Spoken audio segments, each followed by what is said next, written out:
وقت جو جنگ ہمارے اوپر مسلط کی گئی ہے، جس نے ہماری تہذیب کو بھی متاثر کیا ہے اور ہمارے عقائد نظریات کے اندر بھی تشکیک پیدا کر دی ہے۔ ویسے تو ایک زمانے میں اتنے بڑے بڑے حملے تھے، یہ معتزلہ کا حملہ کوئی چھوٹا حملہ نہیں تھا، 3 بادشاہتیں ان کے زیر اثر رہی ہیں۔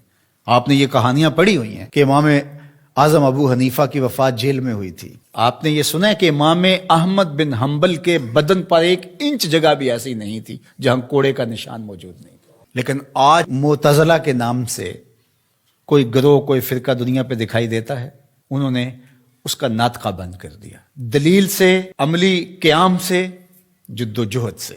مرجیہ تھے، لا ادریہ تھے، اندیہ تھے۔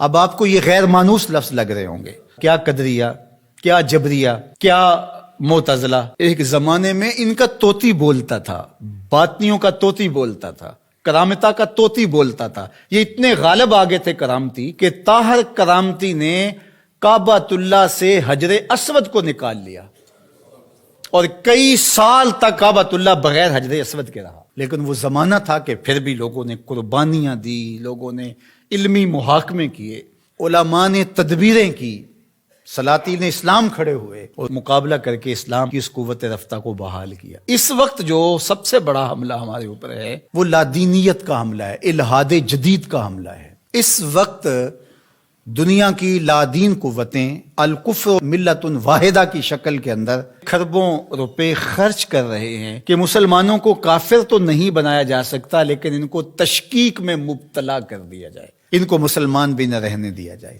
تشتت اور افتراق پیدا کر دیا جائے، فرقہ واریت کے بیج ان کے اندر بوئے جائیں، یہ باہم دست و گریبان ہو جائے، جغرافیائی تقسیمات پر ان کا یقین ایمان کی حد تک چلا جائے۔ عجم اور عرب کی لڑائی پر 2 ممالک کو آپس میں کھڑا کر دیا گیا، اور یہ جتنے فسادات مشرق وسطیٰ میں ہوئے ہیں، مسلم کش ہو گیا، ایک دوسرے کو مارنے لگے، لسانی بنیادوں پر، فرقہ وارانہ بنیادوں پر، قتل عام ہوا، مسلمان کا خون پانی سے بھی سستا ہو کر کے بہا، اور جنگیں جو بھی لڑی جاتی ہیں مفاد کی عالمی طاقتیں اسی خطے میں لڑتی ہیں۔ یورپ میں کوئی جنگ نہیں لڑی جا رہی، عالمی طاقتوں کا بازیچہ بن کے ہم رہ گئے۔ ہم کب شعور کی آنکھ کھولیں گے؟ کب ہم بالغ ہوں گے؟ کب بڑے ہوں گے؟ اور اس وقت الحاد جدید کا فتنہ جو ہے وہ سر چڑھ کے بول رہا ہے، اور ان کا سب سے بڑا واد اقلیت پسندی کا نعرہ لگاتے ہیں کہ جو چیز ہے جی اس کو عقل ہی نہیں مانتی تو ہم کس طرح تسلیم کریں۔ اور اس میں سب سے بڑا حملہ جو ہے ان کا معجزے پر ہے۔ جو کہتے ہیں کہ معجزہ جو ہے یہ نہیں ہوتا، وہی پر حملہ ہے، کیونکہ یہ بنیادوں کو ڈھا دیا جائے گا تو عمارت خود بخود گر جائے گی نیچے۔ جب وہی کو کمزور کر دے، اس تصور کو دھندلا کر دیا جائے گا، تو کہتے ہیں وہی ممکن نہیں ہے، کہ یہ خلاف عقل ہے۔ دنیا کی کتنی چیزیں ہیں جو انسانی عقل میں ابھی تک نہیں آئیں۔ آج سائنس اور ٹیکنالوجی کی سلطنت ہے پوری دنیا کے اوپر، اور اس کے ذریعے سے آپ کہتے ہیں جی بس آج تو جو تجربات کی روشنی میں چیز حاصل ہوگی اسی کو مانیں گے، اور اس کے علاوہ جو سمجھدار ہے، پڑھا لکھا شخص ہے، دانشور ہے، وہ کس طرح اس کو مان سکتا ہے جو عقل انسانی میں یہ چیز نہیں آتی ہے؟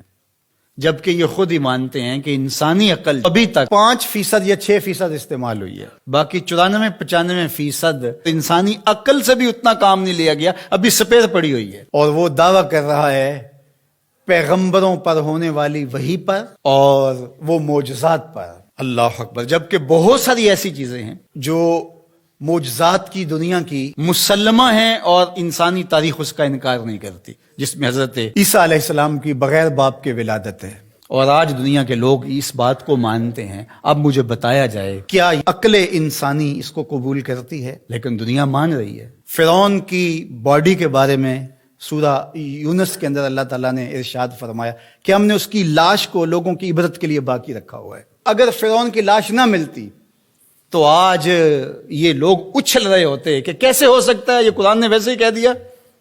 اس پہ شور و غل، یہ 2 نمبر جعلی دانشور، وہ کہتے عقلیت تسلیم نہیں کرتی، عقل نہیں مانتی، لہٰذا ہم نہیں مانتے کہ فرعون کی باڈی محفوظ ہوگی۔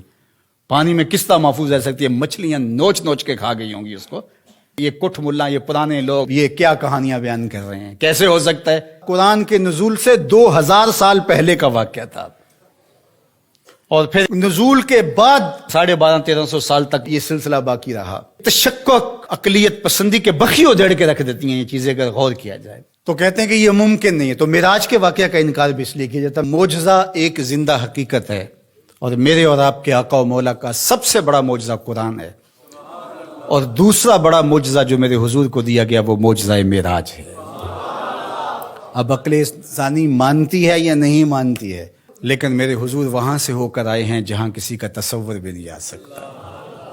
اللہ اکبر. سی معراج راز محبتاں دا نہیں سی کسے دی سمجھ وچ آن والا، سدیا طالب تے گیا مطلوب ہوتے، جبرائیل سی صد لے جان والا، بازے آخ دے بن دروازیاں تو کیویں پہنچیا عرش تے جان والا، ابر عقل نو ایتھے دخل کیے، جانے جان والا یا لے جان والا.